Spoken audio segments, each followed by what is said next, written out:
Jamani, huu ni utamaduni wa South Africa. Watoto ni tamaduni. Let the kid be a kid. Watoto wanavaa hivyo. Hiyo ni taasibu ya tamaduni zao. Wanavaa hivyo. Na vile vile hata siku za kawaida. Yani ni kawaida sana mtoto kutoka hata nyumbani amevaa kitaiti. Unaona hicho kitaiti alichovaa humo ndani. Mtoto anaweza akavaa hivyo na akatembea. Kwa hiyo ni kawaida kwao mtoto kuvaa nguo kama hiyo. Haya, let's talk about hii skendo ambayo ina trendi sana ya ubakwaji. Na vile vile kama unavyoona. Na kama unavyoona mavazi ya nyumbani ndio hayo na zaidi ya hayo. Na ndio maana unasikia hata wanabakwa na baba zao nyumbani, wajomba na kina nani. Haya mama mpo. Karibu kwenye meza. Wazazi mpo. Wazazi namaanisha baba mama mpo. Walezi mpo. Haya. Last video niliwaletea, nilikuwa nikiongelea niliongea mambo mbalimbali kama ulinifuatilia vizuri, niliongea vipengele vikuu ambavyo watoto wanapitia na tukiwa sisi kina mama kama vile responsible. Yani hatujali. Kabla mate hajakauka. Hiyo nadhani ni kabla mate hajakauka. Najua kama nilivyowaambia kwamba vitendo huku ni vingi, ni vya kawaida, kuna vinavyopostiwa na kuna vinavyonyamaziwa. Sasa kuna trendi inazagaa sana this time kuhusu mtoto. Nadhani kwa mliopita kwenye Instagram huko, TikTok, Facebook, nadhani mmeona. Mtoto amebakwa akiwa shule, ni mtoto wa miaka 7. Story ilikuwaje? Na hii story imeshaenda mpaka mahakamani na mtoto hajapata haki hajapata justice.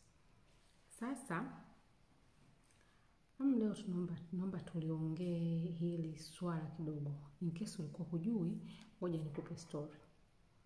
According to mother, sababu mama ameshaenda kwenye vyombo vya habari, na katika pitapita yangu niliingia kwenye page moja ya mtangazaji maarufu ambaye alikuwa pamoja na huyo mama. Vile vile na TikTok, video yake mama huyo ina trend sana, jinsi anavyosimulia how she discover kwamba mtoto wake ana shida. According to the story, inasema kwamba mtoto hapa, mama anasimulia mkasa mzima. Anasema yeye ni mama na anafanya kazi. Yeye ni wa kwanza kuondoka asubuhi na ni wa mwisho kurudi nyumbani, na maana anarudi jioni. Akasema kwamba siku ya tukio sasa, akasema siku ya tukio alikuja nyumbani mapema kwa sababu mtoto mdogo ambaye alikuwa mdogo wake sasa, huyu Sweswe, alikuwa anaumwa. Kwa hiyo mume wake alimpeleka hospitalini. Kwa hiyo mama naye akarudi mapema, akawapitia kule hospitalini, wakaja nyumbani. Ilikuwa kwenye saa 8. Baba akawa analalamika kwamba mtoto hajarudi mpaka saizi. Driver ambaye tunamuitaga uncle hajamleta mapema mtoto nyumbani. Haya, wakati tunasubiria pale, tuko kwenye sitting room, mara mtoto akarudi kutoka nyumbani, kutoka shule. Kwa jinsi nilivyomuona, alikuwa amevaa suruali ya kaki, ila sasa zipu ilikuwa haijapanda kufika juu, na alikuwa amevaa jacket. Nikamuuliza, kwa nini umevaa jacket na wakati leo ni siku ya baridi ya joto? Akasema mtoto hakujibu chochote, aliingia moja kwa moja akaingia chumbani. Baadaye mtoto akaenda chooni. Yaani baadaye alipomuuliza vile, mtoto hakujibu kitu, alienda chumbani. Baadaye akatoka ndani. Yaani kila kitu kilikuwa poa. Yaani mtoto alikuwa poa tu. Jamani msikize kwa makini. Mtoto anasema kila kitu kilikuwa poa. Basi baadaye mtoto akaja akaenda chooni. Akatoka, akaonekana kama vile hayuko vizuri. Akasema, mama, tumbo linaniuma. Na limekuwa likiniuma sasa hivi kama masaa karibu 18.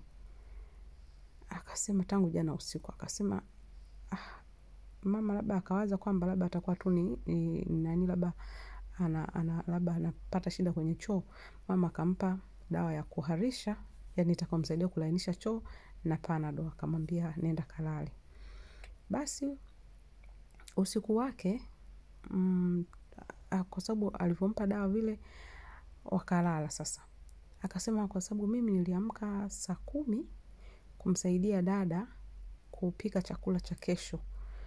Kwa sababu nilijua kwamba ni mtoto kwa sababu mtoto mdogo ni mgonjwa, nikienda kazini dada atakosa nafasi ya kufanya kazi zake vizuri. Kwa hiyo nikaona nimsaidie kupika dina kabisa.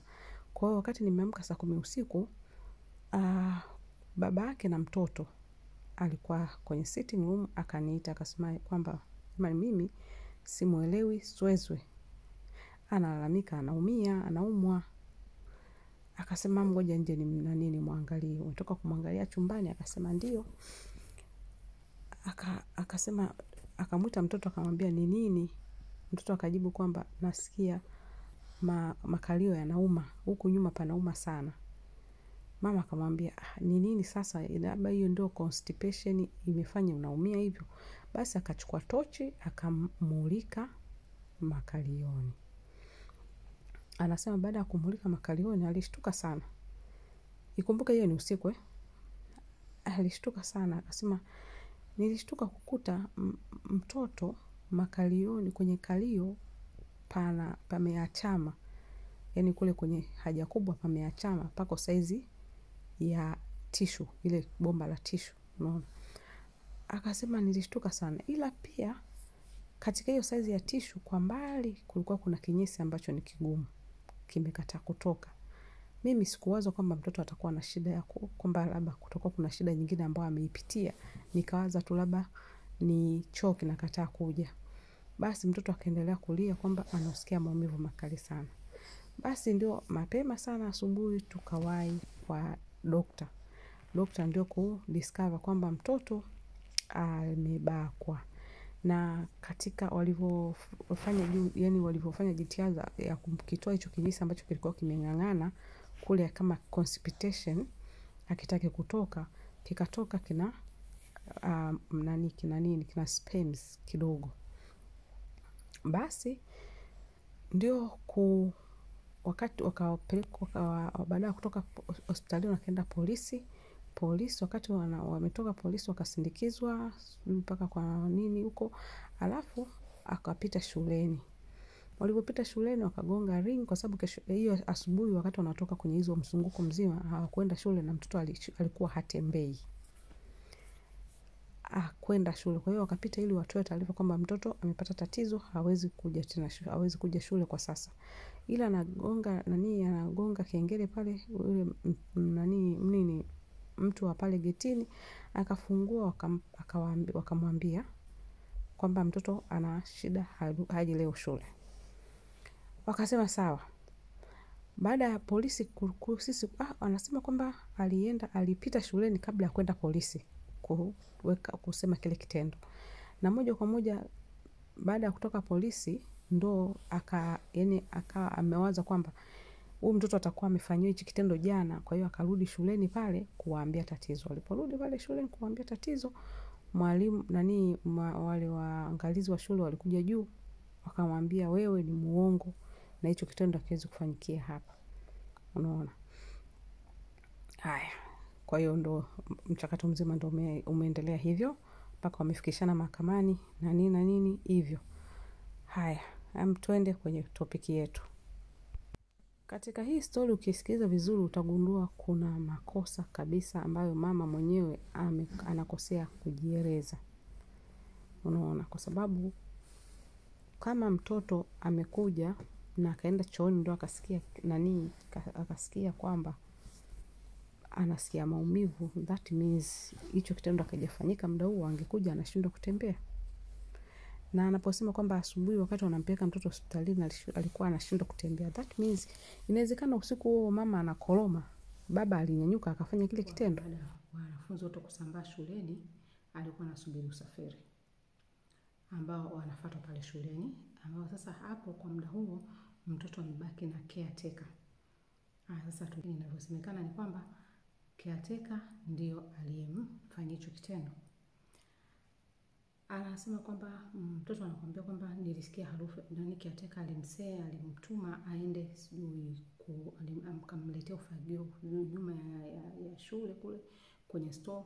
Baada alipofika huko akasikia harufu ya nani ya taili. Baadaye akapoteza fahamu.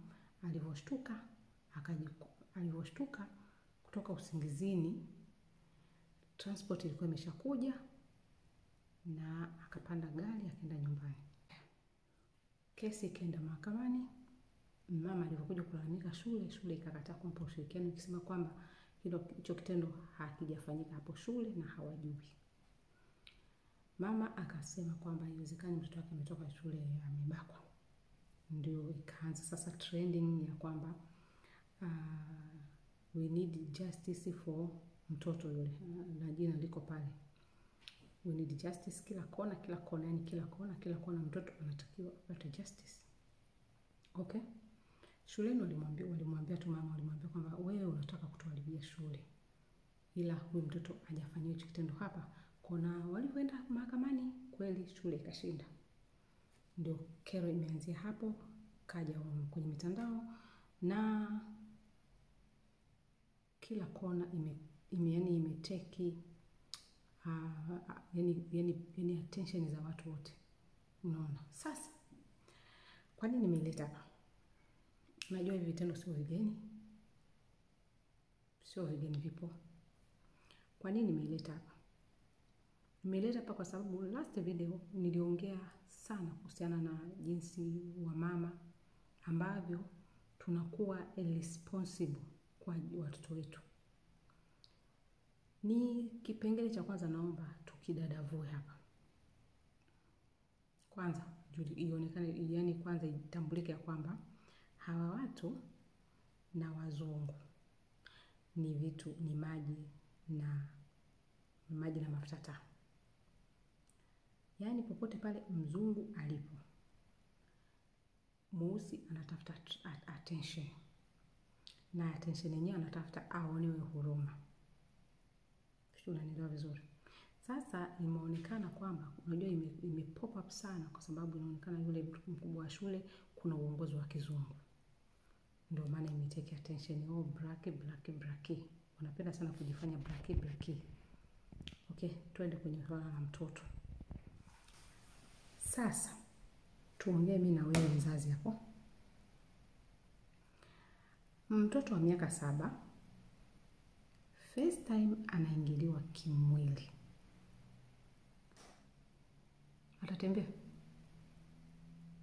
Atatembea. That means huyu mtoto si mara kwanza kuingiliwa. Na kama ndio ameingiliwa shule, basi huyu mtu aliyemwingilia hapo shule ndio tabia yake kaanza kitambo. Umeona? Lakini sio tu kwamba nimediscover mtoto wangu amebakwa kwa siku hiyo ndio unaanza kushauti. Huyu mtoto hajabakwa kwa siku hiyo. Yani hawezi tu kubakwa akaamka transport ikafika, transport ikambeba. Ina maana huko kwenye transport yule driver haja suspect mtoto hayuko sawa. Mtoto atembee vizuri. Haja suspect. Na kingine, jinsi ambavyo nimeona uzembe wa mama. Mama ni ana uzembe mkubwa sana kwa sababu kwanza inaonekana ya kwamba mama hata nyumbani hashindi. Anyway, hatutaki kujaji, anashinda kazini, anarudi jioni. Akirudi jioni hamuangalii mtoto, hajali mtoto, yani aje jioni mtoto ameshakula, amepanda kitandani amelala. Hana muda wote wa mtoto kwa sababu kitendo kwa wewe unasikiza akili tukiachana na mihemko ya emotional ya black white. Huyu mtoto hajabakwa ile siku. Ina maana kama kabakwa ile siku, basi kama shule inakataa kwamba kile tendo hakijafanyika shuleni kwa sababu mashule mengi yana kamera. Kama kitendo kinakataa hajafanyika shule na mama kapani kitu kwa sababu pale kuna uongozi wa kiweupe, hajaangalia nyumbani kwake, inawezekana mbakaji yuko nyumbani. Kama transport amemchukua mtoto, akaingia kwenye gari vizuri, mtoto akakaa na hajafanya chochote, mtoto hajafanya ngoe wala nini, Aliyemwosha nyumbani kwa mara kwanza mtoto. Mtoto ina maana akulia kwamba unaniumiza, nasikia maji wewe mwenyewe tu mtu mzima. Wewe mwenyewe mtu mzima, naongea na wewe mama. Yaani uwe ukutane na mwenzi wako pasipo makubaliano. Yaani hajakuandaa kwa lile tendo afa ukutane naye. How will you feel? Japo ni mzoefu, lakini kitendo kile akuingilia pasipo makubaliano. Ukija kuenda kunawa, unaipata fresh, si ndio? Sembuse kwa mtoto. Ina maana mtu wa kwanza kumwosha ule mtoto akulia kwamba jamani naumia. Ina maana mpaka mtoto kuanza kusema kwamba tumbo linaniuma, ina maana tayari ule uchafu ambao alikuwa anafanyiwa na mtu uko tayari umeshaingia ndani, uko tumboni. Sijui unanielewa vizuri mama? Sijui unanielewa vizuri? Na wasiwasi wangu ni kwamba after all this commotion mitandaoni, serikali ikisema kwamba sasa tulivalie njuga kwa sababu tumepewa accusation kwamba hatujatoa haki ya huyu mtoto. Tuanze investigate ya huyu mtoto apatikane aliyefanya hiki kitendo. Na huyu mtoto ikapatikana aliyefanya kitendo yuko nyumbani. Hawa watu, how will they face? Wataiface vipi shule? Kwa sababu mimi niliona uzembe wa kwanza ni wa mama. Mama bila aibu unasema eti usiku nimeamka mtoto analia, tumbo linauma na tumbo la chini la kitovu linauma. Seriously? Ina maana mtoto alipotoka shule nani alimuosha? Cha kwanza nani alimuosha? Okay, aliyemuosha aulizwe. Mtoto hakuonyesha saini yoyote wakati anaoshwa, eti kimya. That means mharibifu yuko nyumbani. Lakini sasa hivi commotion iko kila sehemu hivyo. Na unajua wanapenda sana attention wakati matatizo wameanza wao. Na kingine ambacho kimenifanya nicheke kidogo, kwa sababu kuna mmoja aliposti akasema kwamba mtoto alikuwa ni mdogo. Mnasema kwamba tunasababisha wenyewe kubakwa, kumbe they know. Huyu mtoto alikuwa ni mdogo, alikuwa shule, hajavaa mavazi ya kuprovoke. Kumbe wanajua kabisa kwamba tunawavalishaga watoto mavazi ya kuprovoke ushetani. Wanajua vizuri, lakini mama hawataki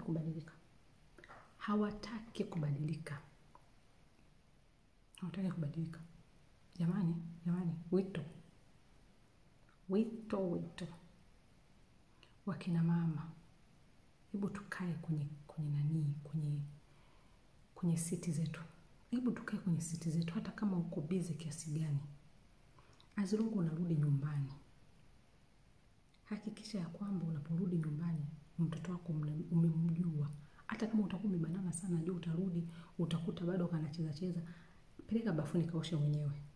Mtawaze mwenyewe. Awe mtoto wa kiume au mtoto wa kike. Mama kuwa karibu basi. Kwa sababu mama inawezekana angeprevent hii kitu kuendelea iwapo angekuwa karibu na mtoto. Angegundua hata the first time mtoto anafanyia hicho kitendo. Sio, unanielewa vizuri? Angegundua na angekuwa kabisa na crew kwamba huyu mtoto hapa nyumbani labda haiko safe au kwenye transport. Yaani kwa mazingira yote, ila mtoto hakufanyia hicho kitendo shule.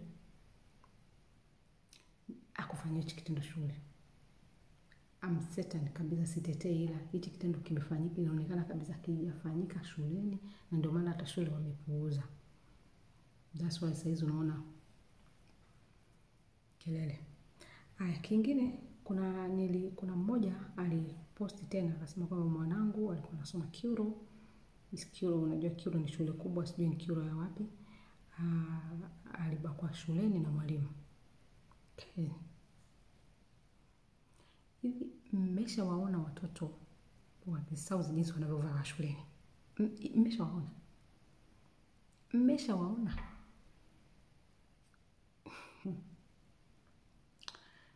Yaani ile kauli tu ya let a kid be a kid. Alafu wanapolalamika watu, hata walimu shule wanapolalamika, jamani, haya mavazi vipi? Sasa ngoja niwaambie. Iko hivi. Unaweza ukajiuliza, haya mavazi kwani shuleni hawayapigi marufuku? Okay, iko hivi. Hii nchi iko huru. Unapoenda kumpeleka mtoto shule, kwa sababu tunasomesha pia, mtoto anapewa uniform ambayo iko chini ya magoti. Hamna shule inompa mtoto ka uniform kafupi.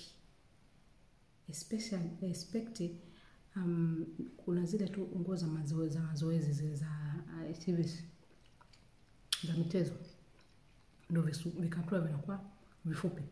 Ila kama mama mwenye aibu na mwenye heshima, mtoto wako utamtangulizia tight. Kuna zile tight za ndani zile utamtangulizia, kuna tight utamtangulizia tight ndefu, juu anavaa kaptula chake. Lakini wazazi wanapochukua zile nguo, kwa sababu na wao unakuta kama nilivyoeleza tu mwanzo, situation ya wazazi wanakuwa mzazi amezaa mzazi, mtoto amezaa mtoto. Kwa hiyo yale mazingira ni unaona ni kawaida mtoto wake kuvaa kichupi kawaida. Anapoenda nyumbani anapeleka kwa fundi, anakikata kile kisketi. Kisketi kinakuwa chini ya tako, na mnajua watoto wako mashallah, huko watoto wako vizuri. Mwalimu akijaribu kucomplain shuleni about the kids how they dress up, mtoto anamjibu, aliyekutuma uniangalie nani? Mtoto anajibu, shule. Nishakutana na mada huko mtandaoni huko inatembea kwamba jamani, walimu wa kiume wanapata shida sana mashuleni kwa watoto wa kike. Unakuta mtoto hata darasani anakaa vibaya, mtoto ndani amevaa chupi tu. Afu mwalimu akisema anaambia umetuma uangalie. Let a kid be a kid. Sasa imetokea hiyo, mwanangu kabakwa. Haya, tunaenda kwenye trend nyingine. Wakati wanaizungumzia hii swala ya huyu mtoto kwamba mtoto apate haki zake, kuna binti mmoja akasema kwamba tushazoea ya maisha, kwa sababu hata sisi tumetoka huko. Tulilia na machozi yetu hayakusikilizwa. That means hivi vitendo vimekuwa going on and on and on. Vitoto vidogo vinakuwa abused mpaka wanakuwa watu wazima, wanakuwa na ile traumatizing kuanzia utoto. Unaona? Sema tu mama akaamua this time apaze sauti. So, mzazi, where are we? Which seat did we sit? Jamani, Kizungu na Kisukuma nitaongea. Wazazi, tuamke. Mitandao kuigaiga visituponze. Unasikia sauti hii? Maybe to Silanganga because we want Ukwenko to get the justice that we never got. Because we fought so much, we reported it so. Mwanao leo hayuko vizuri. Hata kwa kuwa karibu naye tu, hata kama uko busy kiasi gani. Sizani kama kuna kazi inayoenda asubuhi, kuanzia asubuhi urudi saa 6 usiku. Muda huo utakaokuja, hakikisha umkagua mwanao, hakikisha mtoto wako, yani weka hata siku ya kuwa unakana, yani unajua, let's say mtoto wako ukimjengea mazingira ya kuwa unamsafisha mwenyewe, yani utagundua hata kwa ile kumtazama tu mtoto utagundua kwamba she's not okay. Vile kwa ule kumweka ukaribu tu, mtoto anaweza akakwambia kwamba mami fulani ameanza kunifanyia hivi, fulani ananifanyia hivi. Mimi naumia sana. Anyway, tell me kwenye comment. Usisikilize ukapita kimya, wewe niambie tu unafikiria nini. Mtu tushauriane tunawatunza vipi ya watoto. Usiniambie tuwafiche wapi. tuamke